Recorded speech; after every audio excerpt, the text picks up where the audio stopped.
नमस्कार बच्चों, आज हम 10वीं कक्षा की 8वीं कविता गज़ल देखने जा रहे हैं, जिसमें अब देखते हैं कवि का परिचय। इसके कवि है माणिक वर्मा जी।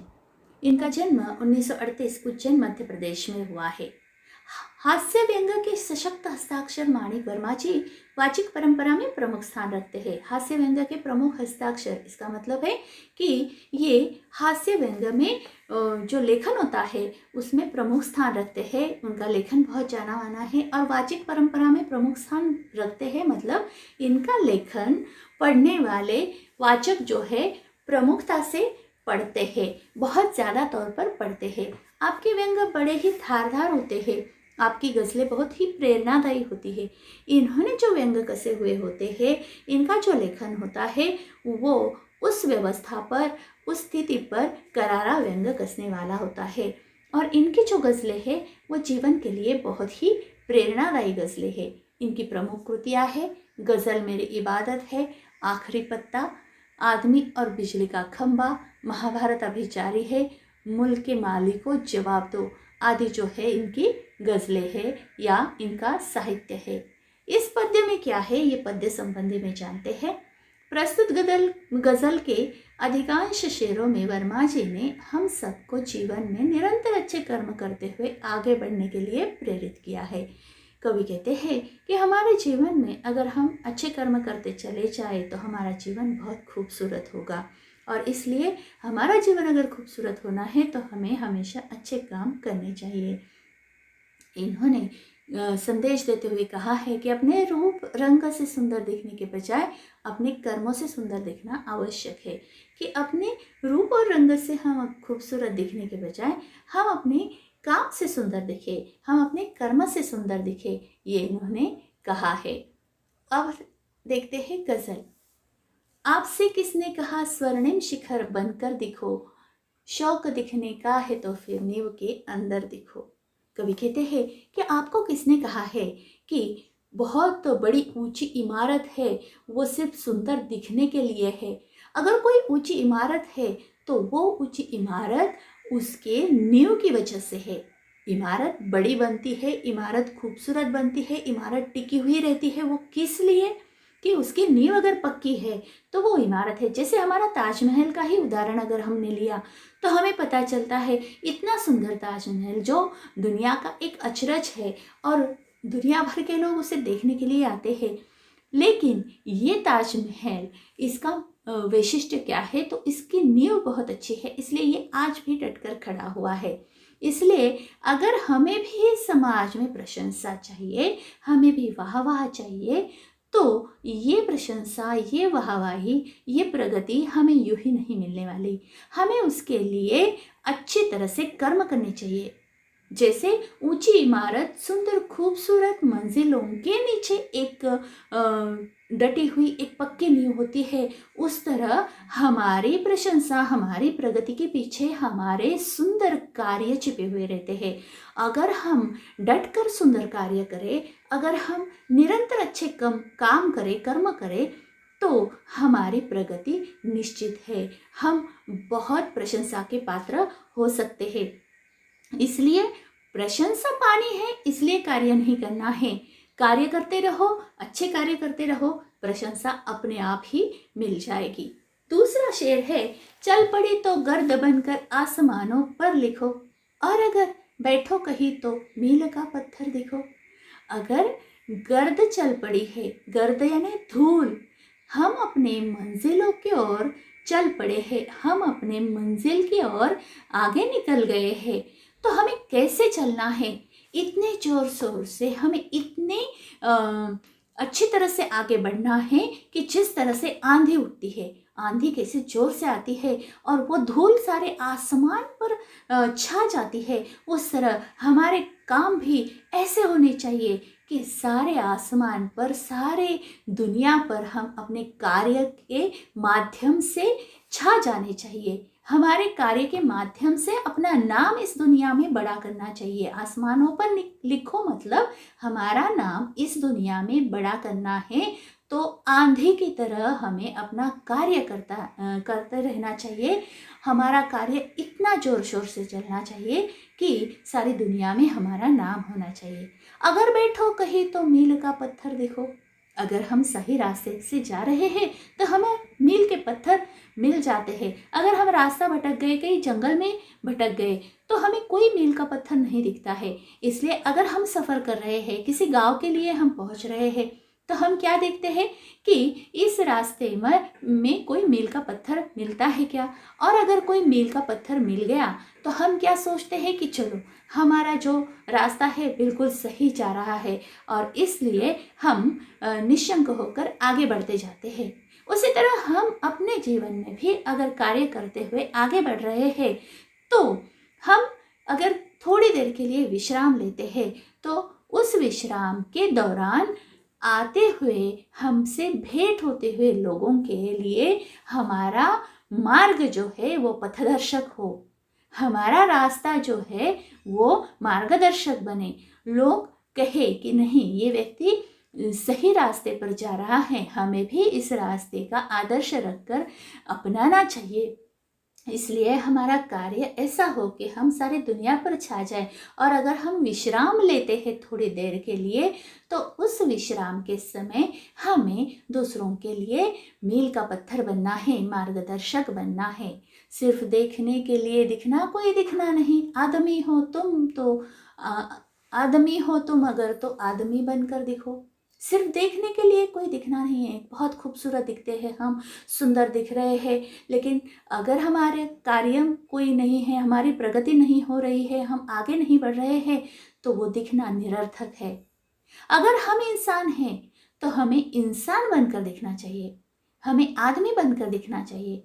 हमें इस दुनिया में दूसरों के कष्ट, दूसरों की वेदना जानकर उनके साथ होना चाहिए, उनका मार्गदर्शन करना चाहिए। आदमी को आदमी जानना चाहिए। सिर्फ हमें खूबसूरत दिखने से हमारी ज़िंदगी नहीं संवरती, लेकिन अगर हमारे कार्य खूबसूरत हो तो हमारी ज़िंदगी निश्चित ही संवरती है। इसलिए हमें आदमी के साथ आदमी जैसा व्यवहार करना चाहिए। दूसरों के दुख हमें जानने चाहिए, दूसरों के दर्द हमें बांटने चाहिए। अगर किसी के होठों पर हम हंसी खिलाते हैं तो हमें वो करना चाहिए। इसलिए खूबसूरत हमारे कार्य होते हैं। सिर्फ खूबसूरती कोई काम की चीज़ नहीं है। जिंदगी की शक्ल जिसमें टूट कर बिखरे नहीं, पत्थरों के शहर में वो आईना बनकर दिखो।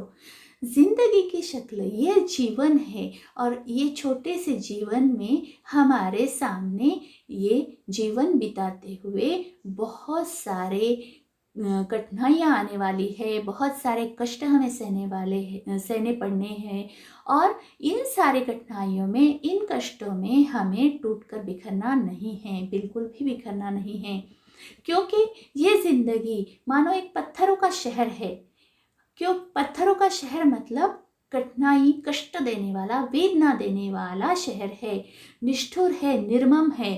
लेकिन हमें उन कठिनाइयों से रास्ता बनकर अपने जीवन को दूसरों के लिए आईना बनाना है, अपने लिए आईना बनाना है कि हमने जो पीछे कष्ट सहे हैं, आगे चलकर हम वो गलतियां ना करें, हम वो कष्ट से बाहर निकले। पीछे जो हम गलतियां कर चुके हैं वो गलतियां ना करते हुए हम अगर आगे बढ़े तो हमारा जीवन दूसरों के लिए आईना होगा, हमारे अनुभव दूसरों के लिए आईना होंगे। इसलिए इस कठिनाई देने वाले जीवन में दूसरों के लिए हम अपने अनुभवों के माध्यम से आईना बने। आपको महसूस होगी तब हर एक दिल की जलन, जब किसी धागे सा जलकर मोम के भीतर देखो। हम तब हमारा जीवन सार्थक होगा, जब हम हर एक दिल की वेदना समझ पाएंगे, हर एक मनुष्य को हम मनुष्य समझेंगे, हर एक व्यक्ति का कष्ट हमें दिखाई देगा। उसी तरह से जिस तरह से एक छोटी सी मोमबत्ती खुद जलती है और दूसरों को प्रकाश देती है, उसी तरह से हमें भी दूसरों के लिए खुद कष्ट सहकर दूसरों को हमें राहत दिलानी है, और दूसरों को हमें खुशी देनी है। और तभी हमारा जीवन सार्थक होगा जब हम दूसरों के दिल की वेदना को समझ पाएंगे, दूसरों की दिल की पीड़ा को समझ पाएंगे, और दूसरों का जीवन जब हम रोशन करेंगे। उसी तरह रोशन जिस तरह से एक मोमबत्ती एक धागा जलता है उस मोम के भीतर, मोमबत्ती में धागा होता है ना, वो किस तरह से मोम के भीतर जलता है और खुद जलता है लेकिन बाहर रोशनी देता है, उसी तरह से हम भी खुद जलकर दूसरों को रोशनी दे, खुद पीड़ा सहे लेकिन दूसरों को खुशी दे, तो हमारा जीवन सार्थक कहलाया जाएगा। एक जुगनू ने कहा, मैं भी तुम्हारे साथ हूँ, वक्त की धुंध में तुम रोशनी बनकर दिखो। एक जुगनू, एक छोटा सा जुगनू कहता है, मैं तुम्हारे साथ हूँ। कब कहता है?